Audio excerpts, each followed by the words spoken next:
Big Boss common man show என்னதான் ஆச்சு? அதுக்குள்ளேயே மினி பிக் பாஸ்ன்னு சொல்லிட்டு ஒரு ஷோ வந்து ஆரம்பிச்சிருக்காங்க. அதை பற்றி ஏன் நீங்கள் ரிவ்யூ பண்ண மாட்டீங்க அப்படின்ற மாதிரி நிறைய பேர் வந்து கேட்டுட்டு இருந்தீங்க. அதை பற்றி நம்ம பார்க்க போகிறோம். ஸோ இந்த வீடியோவில் பிக் பாஸ் காமன் மேன் பற்றியும், பிக் பாஸ் தமிழ் பற்றியும், செகண்ட் லவ் அப்படின்ற ஒரு ஷோ பற்றியும், அடுத்து பார்வதி கமருதீன் பற்றியும் ஒரு அப்டேட் வந்திருக்கு. அது மட்டும் இல்லாமல் வாட்டர்மெலன் திவாகர் முடிஞ்சு சோழி அப்படின்ற மாதிரி ஒரு சம்பவம் வந்து நடந்திருக்கு. ஸோ இந்த மாதிரி எல்லா விஷயங்களையும் நம்ம இந்த வீடியோவில் பார்க்க போகிறோம். என்னப்பா வீடியோவே காணோம், ரொம்ப நாள் எங்கே போனீங்க அப்படின்னு சொல்லி நீங்கள் கேட்குறது புரியுது. என்னுடைய ஸ்கிரிப்ட் ஒர்க்கில் வந்து பார்த்தீங்கன்னா கொஞ்சம் பிஸியாக இருக்கேன். நம்ம ஒரு படம் பண்ண போகிறோம் அப்படிங்கிறது உங்கள் எல்லாத்துக்குமே தெரியும்.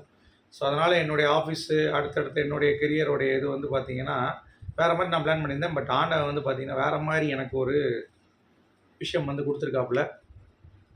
அதற்கான வேலைகள் போயிட்டுருக்கு. அதுக்கப்புறம் இன்னொரு ஒரு சர்ப்ரைஸ் வந்து இருக்குது. அதையும் நான் வந்து உங்களுக்கு சொல்கிறேன். ஓகே. ஸோ இந்த மாதிரி ஏகப்பட்ட விஷயங்கள் இருக்குது. அதையும் மீறி விஜித் ஜூவல் இனிமேல் வீடியோ வருமா வராது அப்படின்னு சொல்லி பார்த்தீங்கன்னா இனிமேல் ரெகுலராக போடுறதுக்கு நான் ட்ரை பண்ணுறேன். பட் இருந்தாலும் நீங்கள் கண்டிப்பாக ஆதரவு கொடுப்பீங்க அப்படிங்கிறத நான் நம்புகிறேன். இப்போ நம்ம வீடியோக்குள்ளே போகலாமா? ஓகே. ஸோ இன்றைக்கி முதல் டாபிக் வந்து பார்த்தீங்கன்னா பிக் பாஸ் காமன் மேன் எப்போ ஷோ ஆரம்பிக்குதா இல்லையா அப்படின்னு சொல்லி பார்த்தீங்கன்னா கண்டிப்பாக ஜூலையில் இப்போ எனக்கு கிடைச்ச தகவலின்படி நிறைய பேருக்கு கால்ஸ் வந்து வர ஆரம்பிக்குது. அவங்களுடைய நண்பர்கள் 2-3 பேருக்கு கால் வந்திருக்கு அப்படின்ற அப்டேட் வந்து பார்த்திங்கன்னா வந்திருக்கு. ஸோ அதனால் கூடிய விரைவில் ஆரம்பிச்சிடும். எனக்கு தெரிஞ்சு நெக்ஸ்ட் வீக்கில் வந்து ஷூட்டிங் வந்து ஆரம்பிக்கிறதுக்கான வாய்ப்பு இருக்குது. ஸோ 1 மாத காலம் அந்த ஷோ இருக்கும். ஒரு 4 வாரம் இருக்கும். என்னுடைய கணக்கின்படி 1.5 மாதம் இருக்கும். ஸோ ஜூலை 20லேருந்து ஆகஸ்ட் 20, செப்டம்பர் 20 வரைக்கும் அந்த ஷோ வந்து பார்த்திங்கன்னா இருக்கும். அதுக்கடுத்து அக்டோபரில் பிக் பாஸ் வந்து ஆரம்பிச்சிடும். ஓகே. ஸோ இதுதான் வந்து பேட்டர்ன். ஸோ ஜூலை 20க்கு மேலே தான் இந்த ஷோ வந்து ஆரம்பிக்கும்னு சொல்லி நான் வந்து யோசிக்கிறேன். ஆனால் அதுக்கு முன்னாடி இன்னொரு ஷோ வேறு ஓடிட்டுருக்கே, ஜூலை 15 ஆரம்பிக்குது. அப்போ இது முட்டிக்காதா இந்த மாதிரி கேட்டிங்கன்னா கண்டிப்பாக முட்டிக்கும். ஆனால் அதற்கான டைமிங் வேறு மாதிரி இருக்கும். இன்னும் நீங்கள் நல்லா புரிஞ்சுக்கணும், காமன் மேன் கண்டஸ்டன்ஸ் வந்து பார்த்திங்கன்னா வெறும் சாட்டர்டே சண்டே மட்டும்தான். ஃபுல் வீக் டேயில் அந்த ஷோ வந்து இல்லை. ஸோ 20லேருந்து 35 நாள் கிட்ட இருக்கும்னு சொல்லி சொல்கிறாங்க. ஓகே.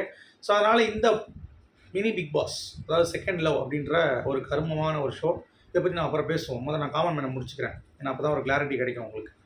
ஸோ காமன் மேன் வந்து பார்த்தீங்கன்னா ஜூலை எண்டு இல்லை ஆகஸ்ட் ஃபஸ்ட் வீக்கில் ஆரம்பித்து செப்டம்பர் மிட் வரைக்கும் வந்து போகும். ஸோ செப்டம்பர் மிட்டில் யார் அப்படிங்கிறது உங்களுக்கு தெரிஞ்சு 2 பேர் பிக் பாஸ்க்குள்ளே போக போகிறாங்க அப்படின்னு சொல்லிட்டு. Okay. So Bigg Boss season 2க்கு ஒரு டிக்கெட் மாதிரி தான் காமன் கண்டஸ்டன்ஸ். ஓகே. இது வந்து பிக் பாஸ் 10ல் அக்னி பரீட்சான்னு சொல்லிட்டு ஆரம்பித்தாங்க. இப்போயும் ப்ரொமோ வந்துருச்சு. நம்ம தமிழில் தான் லேட், ஏன்னா தெலுங்கில் கொஞ்சம் சீக்கிரமாக ஆரம்பிச்சிருவாங்க. தமிழில் கொஞ்சம் லேட்டாக ஆரம்பிக்கிறதுனால கொஞ்சம் அப்படியே அது டைம் எடுக்குது அப்படிங்கிறது தான். ஸோ இந்த பக்கம் காமன் மேனில் கண்டிப்பாக அதற்கான எஃபர்ட் வந்து போட்டிருக்காங்களாம். சும்மா அப்படி உருட்டினாலும் விஜய் டிவியில் வந்து பார்த்தீங்கன்னா சரி அட்லீஸ்ட் சீசன் 6ல் அவங்க பண்ணாங்கல்ல, நம்ம தனலட்சுமி மாதிரி ஆட்களை, சிவன் கணேசன் மாதிரி ஆட்களை, அட்லீஸ்ட்டு முகம் தெரியாத ஆட்களை எடுத்துருவாங்க. சும்மா டிக்டாக் பண்ணுறவன், அப்புறம் வந்து வீடியோ பண்ணுறவன், கப்புள் விலாக பண்ணுறவன், இந்த மாதிரி ஆட்களை வந்து கொண்டு போகிறதுக்கு பதிலாக தயவு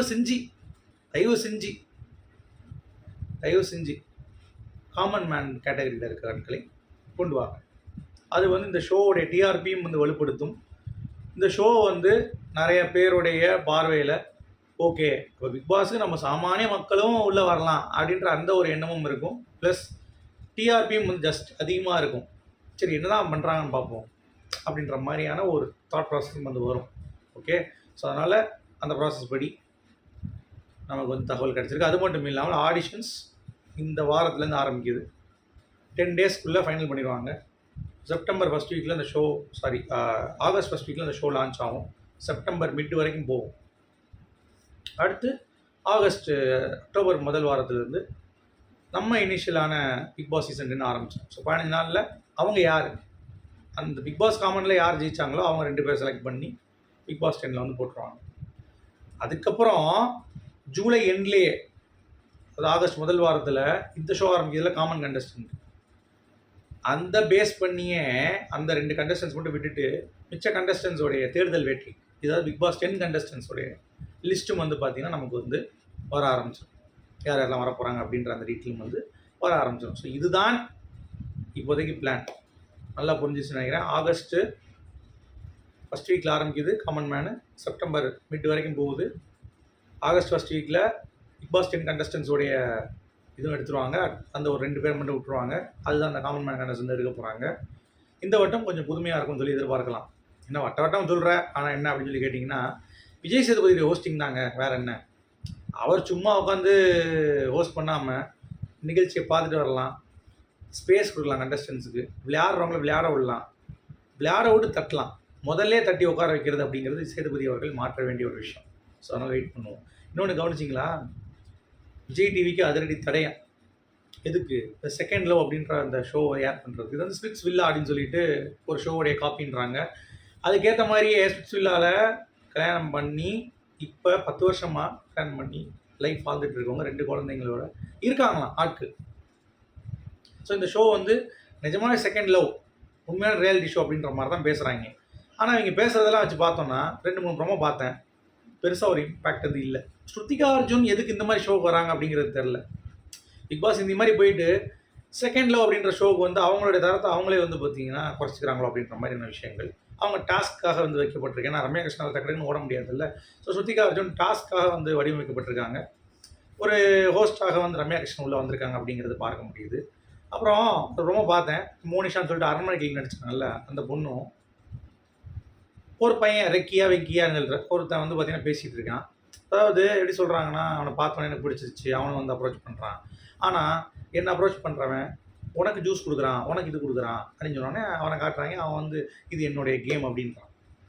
ஏற்கனவே செகண்ட் லவ், நீ உள்ளே வந்து இன்னொருத்தைய ரூட் அடிக்கிற, அப்போ இது தேர்ட் லவ்வா இல்லை என்ன? அப்போ உண்மையிலே மாமா டிவி தான் அது பார்க்குறாங்களா அப்படின்ற மாதிரியான சிந்தனைகள் வருது இல்லை. இந்த ஷோ எதுக்கு ரிவ்யூ பண்ணோம், நிறைய பேர் வந்து கேட்டிருந்தீங்க ரிவ்யூ பண்ணுங்கள், உங்களுடைய ரிவ்யூஸ் வரல செகண்ட் லவ் பற்றின்ட்டு. நான் ஏற்கனவே பேசியிருந்தேன் அதை பற்றி, டைட்டில் வேறு மாதிரி வச்சதுனால உங்களுக்கு வந்து புரிஞ்சிருக்காது. பட் இந்த ஷோவுடைய சாராம்சம் அப்படிங்கிறது வந்து பார்த்தீங்கன்னா 2 பேர் ஒரே வில்லாவில் சேம் பிக் பாஸ் கான்செப்ட் தான். இந்த பாவக்காய் ஜூஸ் கொடுப்பாங்க, யார் யாருக்கெல்லாம் நீங்கள் பிடிச்சிருக்கீங்களா அங்கே பூ கொடுக்கலாம், பிடிக்காதவங்களுக்கு வந்து பார்த்தீங்கன்னா சுத்தியல் கொடுக்கலாம். அந்த மாதிரி சின்ன சின்ன விஷயங்கள் பண்ணி அதில் உங்களுக்கு யாரை பிடிக்குது அதில் நீங்கள் கேம் ஆடலாம், ஒருத்தவங்களை வச்சு ஏமாத்துறது இந்த மாதிரி. ஸோ தமிழக கலாச்சாரத்தை சீர்குலைக்க வந்த ஷோ தான் இந்த ஷோ. பிக் பாஸே நம்ம வந்து இதுதான் பார்க்குறோம். பட் பிக் பாஸ் ஆச்சு ஓகே, ஒரு கேம் இன்ட்ரெஸ்டிங்காக இருக்கிற மாதிரி இருக்கும். இதில் வந்து உட்காந்து பேசிகிட்டு இருக்காங்க, நீ ஒன்று அவன் லவ் பண்ணுறான்டி, பட் ஆனால் உனக்கு ஜூஸ் கொடுக்குறான்டி, அப்போ எப்படி பண்ணுறான்டின்னொடனே அவன் கேம் பண்ணுறான். இவன் வந்து உடனே ஓகேடி எதனால நன்றி அப்படின்றாளுங்க. எனக்கு புரியல, என்னடி அப்படின்ற மாதிரி தான் நமக்கு தோணுது. எதுக்கு இதை பண்ணிகிட்டு இருக்காங்க அப்படிங்கிறது அவங்களுக்கும் தெரியல, நமக்கும் தெரியல.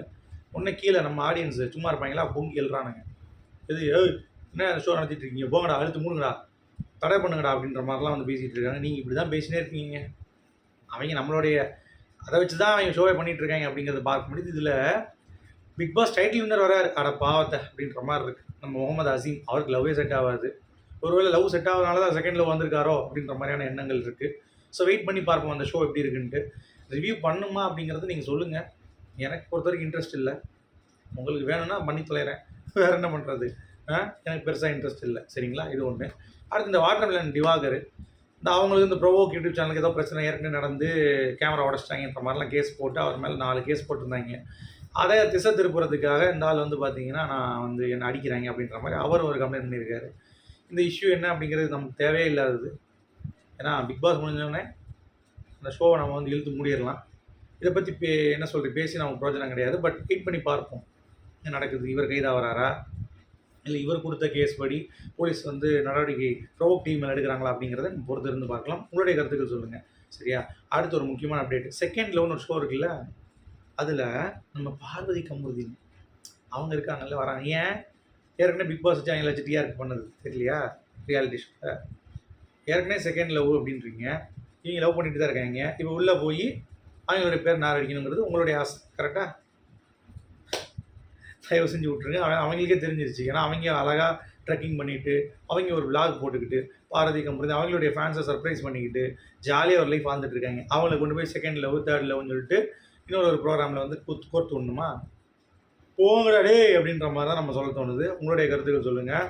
அடுத்தடுத்த அப்டேட்ஸ் வந்து கண்டிப்பாக நான் சொல்கிறேன். மீண்டும்